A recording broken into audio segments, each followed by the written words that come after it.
On today's episode, I'm going to show you my Lightroom Classic to PHOTOLAB 5 workflow.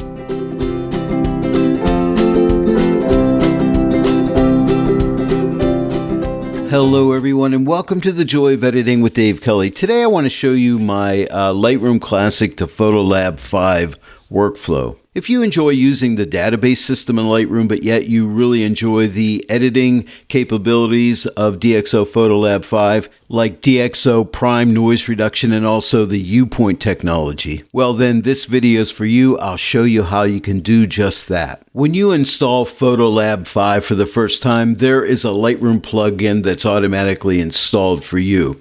So that's very important. There's some information up on the screen about that now. And I'll also give you a link to this user guide in the description below that you may want to check out as well. So let's get to it. First thing we need to do is pick an image we want to send into PHOTOLAB. Now this is a TIFF file, so I want to send a raw file in. So this is 0562 TIFF. I'm going to take the file next to it, 0562 CR2.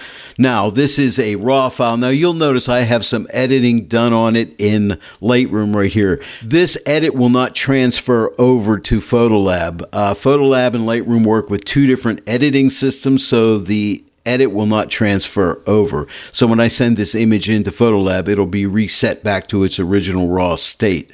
I'm in the develop module, but I'm going to go ahead and click on library, but you don't have to. You could send it to PHOTOLAB right from the develop module, but I'm just going to set it to library because when the image comes back in, it'll be on library. I don't need to redevelop it again, so I want to be in the library mode. Now, here is all you got to do. Come up to File in Lightroom and find Plugin Extras, and then find Transfer to DXO PHOTOLAB 5. Now you'll notice I have a bunch of different PHOTOLABs, starting at PHOTOLAB 1 up to PHOTOLAB 5. So I've been working with PHOTOLAB for a long time. So all we need to do is click Transfer to DXO PHOTOLAB 5. When I do, it'll go ahead and open up PHOTOLAB 5. As you'll see here in a second, there's a splash screen coming up here. And you'll see PHOTOLAB in a second. I'll leave this in real time. Here's PHOTOLAB. And when PHOTOLAB comes on, you get this DXO hub comes up here. Now, you can have this show up on startup every time, or you could have it once a week or for updates only or never, and you can close it right here. But there's a lot of good information on here. Like you can go to help and support here. You can go to online shopping here. Tells you the version you have. Now, you notice I have the elite version because I have FILMPACK 5, which I highly recommend because I love FILMPACK 5.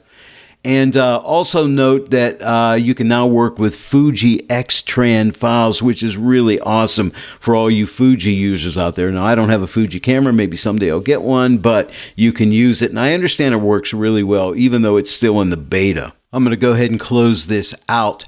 Now, you'll notice on the right-hand side of the interface here, these are all my adjustment panels here. Now, I set this up for the way I like to do things in PHOTOLAB. And one of the things I really enjoy about PHOTOLAB is it's totally customizable. And if you want to see a video on how to customize PHOTOLAB, I'd be happy to make one. Just let me know in the comment section below. I'm not going to get into that today, but you can set up your own panels, name them whatever you want, and then you could put whatever adjustment module you want in each one of those panels. You could have one adjustment in several panels. So it's totally customizable, and you save those out as workspaces.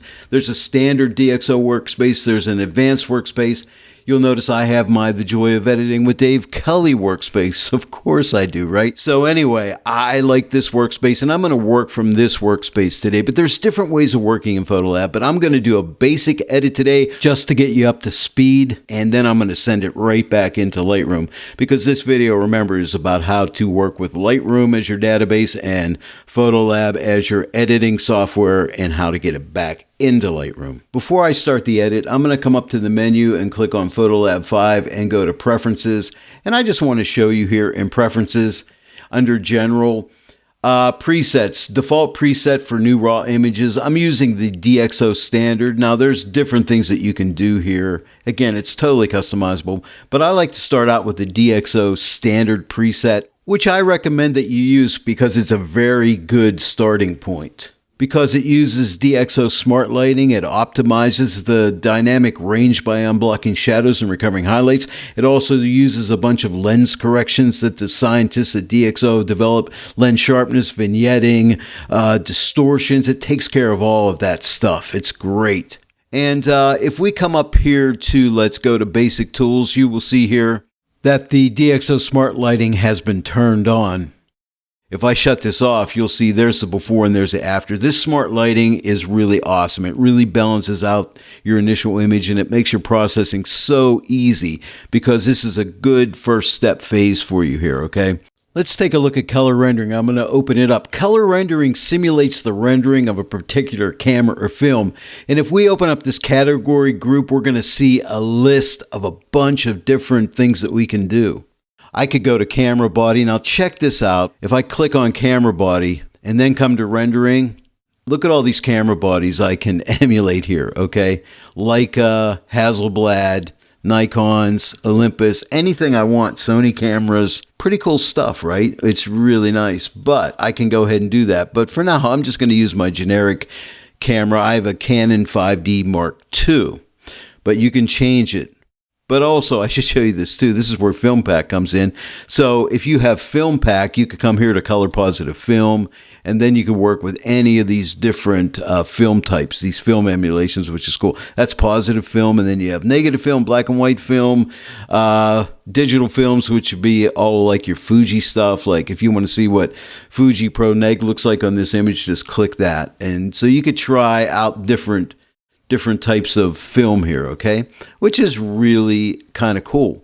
If you want to use the camera you shot your image with, just change it to generic renderings under category, and then under rendering, go to camera default rendering, and it will set it up for the camera you used to take the original shot. Very briefly, let's talk about that DXO standard preset. Now, I really, as I said, recommend that because it does a lot of things for you. And if you want to see what all it does for your initial edit, all you need to do is come to this toggle here and give that a click, and it shows you all your active corrections. And you can see it's applied smart lighting. It's taking care of vignetting around the edges, you know, those dark edges that camera lenses can give you. It corrects that for you. It uses all that special DXO optics stuff that the scientists have developed in their labs. It does color rendering. It sets you up for your default camera. It does denoising for you. It starts out with basic high quality denoise. I changed mine to deep prime, by the way, behind the scenes, but I always use deep prime. And then it sets you up for your lens sharpness for your particular lens. It removes chromatic aberrations and things like that. And it also sets you up for correcting distortions that your lens will give you. So it's doing a lot of things right off the bat for you. And again, this toggle, when it's activated, lets you see all your active corrections. So at any time you want to see what corrections you're applying, click that toggle and you know exactly what you've done. Let's go ahead and start adjusting. My white balance lives in here. If you click right here, you open up your white balance adjustments. And of course, you have your temperature and your tint and your pick color tool. And then of course, you have all your settings in this drop down here that you can adjust, cloudy, daylight, and so on. I'm going to leave that alone for now because I think the white balance looks pretty good. And as far as color rendering, I don't need it. So I'm going to click here and that'll collapse that, so I don't have to see that. Smart lighting's already been applied. If I click the toggle, you can see the before and the after. And if we open this up, you can see there's some different settings in here. Right now it's set for uniform.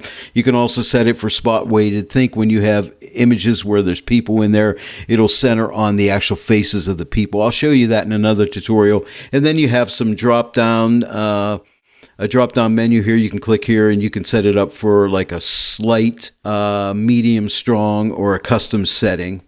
And it defaults at the slight setting, which I find works really well. And it also defaults at uniform. Okay, so let's go ahead and close that. Now next we come to exposure compensation. If I open this up, you'll notice we have a simple exposure slider. We also have a drop-down here which has different settings that we can choose. I find I don't use this that often, but if you needed that little extra exposure, you can take this adjustment and drag it to the right to give you more exposure, or to the left to give you less exposure. You can double click this circle and it'll reset it. I'm going to shut that off because for now I don't think I need that. I can always come back to that later. This next section is called selective tone. So let me go ahead and turn this section on right here. Now, highlights, midtones, shadows, and blacks. Typical stuff found in all editing software. So if we wanted to ease off on our highlights, we could pull this back a little bit. Want to open up the midtones, drag this to right. But notice something when I left click with my mouse and start to drag this. I'm holding my left click down. Can you see how the image is slightly soft? But you notice how quick and responsive these sliders are. I love the fact that they're very quick and responsive. But the trade-off is you get a slight out of focus condition until you release the slider. Once you release the slider, it comes right back into focus. So that's a little issue. It's one thing I don't like about the PhotoLab software, but other than that, it is really quick and responsive. And then, of course, we can open up our shadows a little bit if we need to, maybe just a tiny wee bit, and we can adjust the black point if we need to as well. And next we come to this contrast section. Let me go ahead and turn this on. Now the contrast section is really nice because it breaks contrast down into regular contrast, which is just an overall contrast. And I might just give myself a little boost of contrast here. But then it has micro contrast, fine contrast, highlights, midtones, and shadows. And these contrast adjustments are great for adding detail into the image. It's really cool for that. Now, micro contrast, a lot of times I like to click this wand. Whenever you see a little wand here, that's an auto feature. So click that and DXO determines where it thinks your best setting will be. And if you don't like that setting, like it might be a little strong, I might back it off. And you have these up and down arrows where you can like just do like really minute adjustments. So I'm going to back that off a little bit. So that looks really cool. And then fine contrast, think it's more like sharpening. I don't use this one too often, but if you need that little extra sharpness, you can use that. And then of course you can adjust highlights, midtones, and shadows, but I think it looks pretty good. Let me toggle this contrast off and then back on. But you can see a lot of detail has popped out in the image. So that's contrast. And now here's one of my favorite adjustments, Clear View Plus. All right, let me go ahead and turn this on. Now, when I turn it on, it's going to be set at 50 here. So I'm going to turn it on. It's going to get real ugly for a second because you can see it's really adding a ton of detail and contrast into the image. Clearview Plus is one of the best dehazing pieces of software out there. It does a great job. Now that's way too much, but generally what I like to do is take it the whole way off and then just slowly build it up. You'll find a little bit really goes a long way here, and maybe right about like at a 31. Now here is the before. And here's after, but look how it just really defines our image for us and pops out some extra detail. Now that might be too much. And again, you have these adjustments here so we can just take it down in increments. And I think I'll do that. I'm going to back it off a little bit. I tend to overdo. I don't know if you're like me, but I overdo things. So I'm just going to go with a little bit. Here is the before that, and here's the after. Now let's take a look where we've come from with the compare. If I left click with the mouse, here's the before and here's the after. Pretty good. The next thing I need to do is add some saturation. And now we come to color accentuation. I couldn't say that word, okay? So I'm going to start to drag this. Now notice when I start to drag the vibrancy slider to the right, it'll turn this group on. So I'm just going to drag it to the right, and let's add some vibrancy into here. And maybe a little bit of saturation. But I find with DXO software, you can get adjustments done very quickly and easily. Now, let's turn the color accentuation off. Boy, I have a hard time saying that word. So there's off and there's on. And again, let's see where we've come from before and after. So it's looking pretty good so far. Now, if I feel I need a little more exposure, let's come up to exposure compensation. Let's open this up.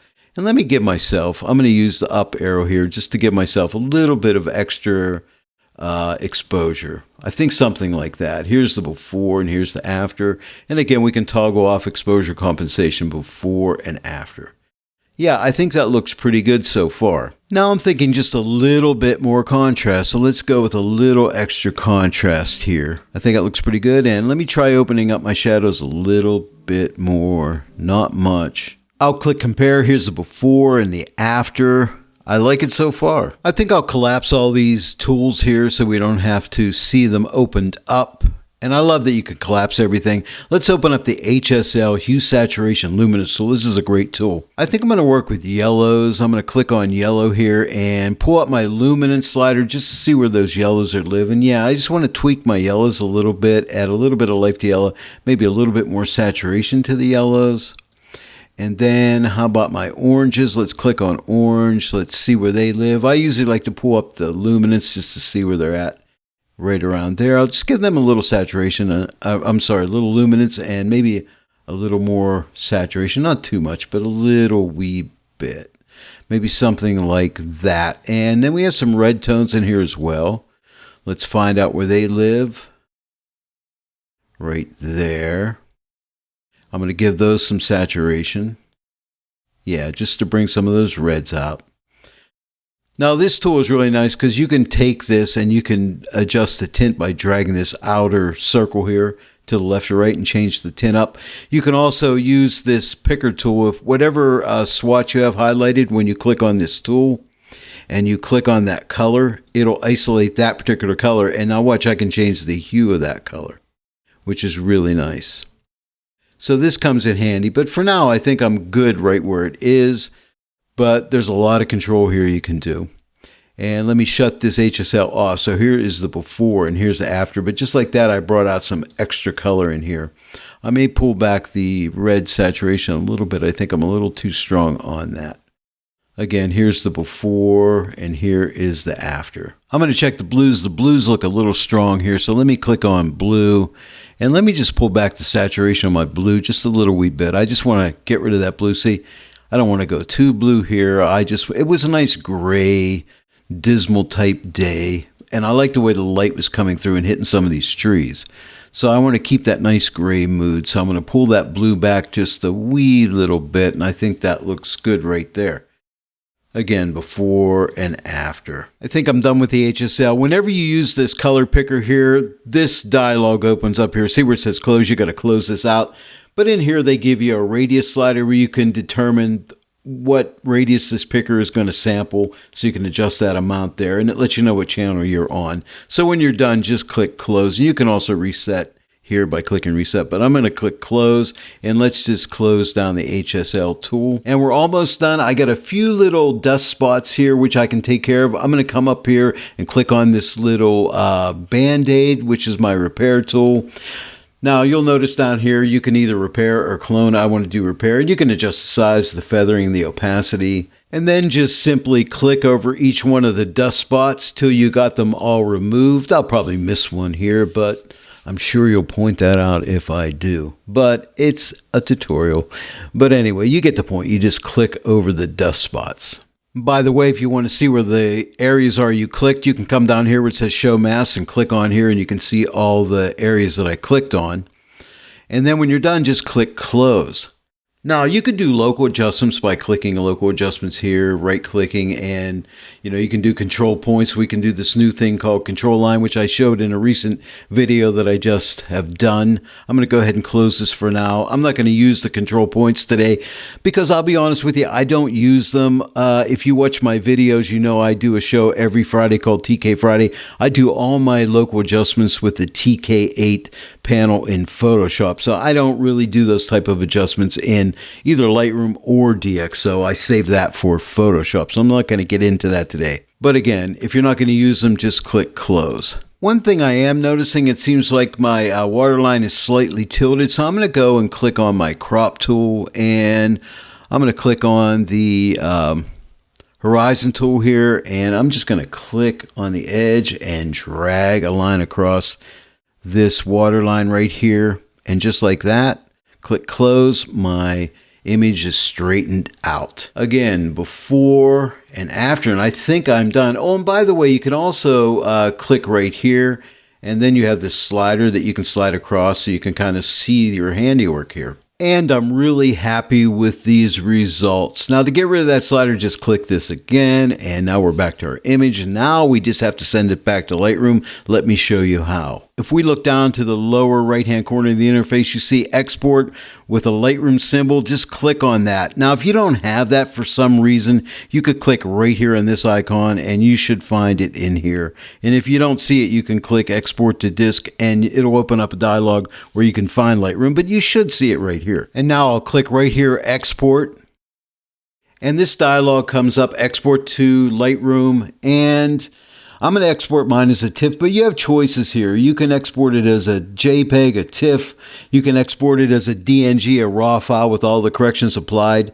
Export it with just as a RAW file, DNG with denoise and optical corrections only, or export it without processing. I don't know why you want to do that, but I usually export as a TIFF. That's what I'm going to do. 16-bit. Now you have choices in here. You can change it from 16 to 8. And you can set up your resolution here, and you can add a watermark if you want to. I'm not going to do that. And I send mine out as Pro Photo, and you have different choices in here. And you can send out with your XF data and the different things. You can just check on what you want here, GPS, whatever you need. I don't have GPS in my camera. But then all I do is click Export, and it will send it back to Lightroom. But you'll notice right here, see this little arrow? If I click on here, it shows me how long it's going to take for it to export out. Now let this run in real time. Now remember, it's using deep prime noise reduction. Now it sends me back into Lightroom, and it'll just take a second or two here because it's going to throw it into a collection in Lightroom. You're not seeing the actual image here, but you'll see it here shortly. It hasn't showed up yet, but it takes it a second for it to come into that Lightroom collection because it has to write it in. And now you're going to see it right now. So here it is. Okay, and you'll notice it's in a collection in a group called DXO PHOTOLAB, along with a list of other images that I processed in the past with DXO PHOTOLAB. Let me go ahead and zoom into 200% so you can see how nice and clear this is and sharp. There's no noise. I love that DXO Prime noise reduction, but it does a beautiful job. But there you go. Now, if I right-click on the image and go to Folder and Library, you will notice it is sitting right next to the original RAW file, but now it is a TIFF file. Well, there it is, everyone. That is my Lightroom to PHOTOLAB 5 workflow. It's really easy to do, so if you like to use Lightroom, especially for your database, this is a good way of going. Hey, if you enjoyed this tutorial today, please give it a like and share it with your friends. And if you're not yet a subscriber to my channel, please subscribe, click that bell notification icon. Then every time I upload a new tutorial, you'll be notified about it. I want to thank each and every one of you for joining me today in the Joy of Editing with Dave Kelly. I'll see you all right here next time, but until then, happy editing.